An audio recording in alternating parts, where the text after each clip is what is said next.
ఇప్పుడైన తర్వాత ముఖ్యమంత్రికి భారీ షాక్. కీలక మంత్రి రాజీనామా. వివరాలు వీడియోలో తెలుసుకుందాం. వీడియో స్కిప్ చేయకుండా పూర్తిగా చూడండి. అప్పుడే కంప్లీట్ ఇన్ఫర్మేషన్ అయితే అర్థమవుతుంది. అలాగే ఇంకెవరైనా మన ఛానల్ సబ్స్క్రైబ్ చేసుకోకపోతే వెంటనే సబ్స్క్రైబ్ చేసుకోండి. ప్రభుత్వం నుంచి వచ్చే ముఖ్యమైన అప్డేట్స్ అన్ని కూడా ప్రతిరోజు మన ఛానల్ ద్వారా మీకు తెలియచేయడం జరుగుతుంది. అలాగే వీడియోని లైక్ చేసినట్లయితే మరింత మందికి సమాచారం చేరుతుంది. సో ఛానల్ తప్పకుండా సబ్స్క్రైబ్ చేసుకోండి. ఆమ్ ఆద్మీ పార్టీ సీనియర్ నేత ఢిల్లీ మంత్రి కైలాష్ గెహ్లట్ తన పదవితో పాటు పార్టీ సభ్యత్వానికి కూడా రాజీనామా చేసేశారు. ఆయన రాజీనామాతో ఢిల్లీ రాజకీయాలు ఇప్పుడు మరోసారి వేడెక్కాయి. ఇక తన రాజీనామా విషయాన్ని ట్విట్టర్ వేదికగా వెల్లడించిన ఆయన ఆర్టీసీ ప్రభుత్వంపై తీవ్ర ఆరోపణలు చేయడం ఇప్పుడు హాట్ టాపిక్గా మారింది.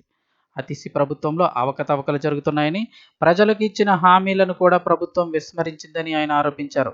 ఇక వ్యక్తిగత రాజకీయ ఆశయాలు ప్రజల విషయంలో పార్టీ నిబద్ధతను సైతం అధిగమించాయని, అధికారిక నివాసానికి భారీగా నిధులు ఖర్చు చేయడాన్ని తప్పుపట్టిన ఆయన సామాన్యులుగా ఉండాలనుకునే పార్టీ వైఖరిపై ఇలాంటి అంశాలు అనుమానాలకు తావిస్తున్నాయని పేర్కొన్నారు. ఇదిలా ఉంటే కైలాష్ గెహ్లట్కు ఆ పార్టీలో సీనియర్ నేతగా మంచి పేరుంది.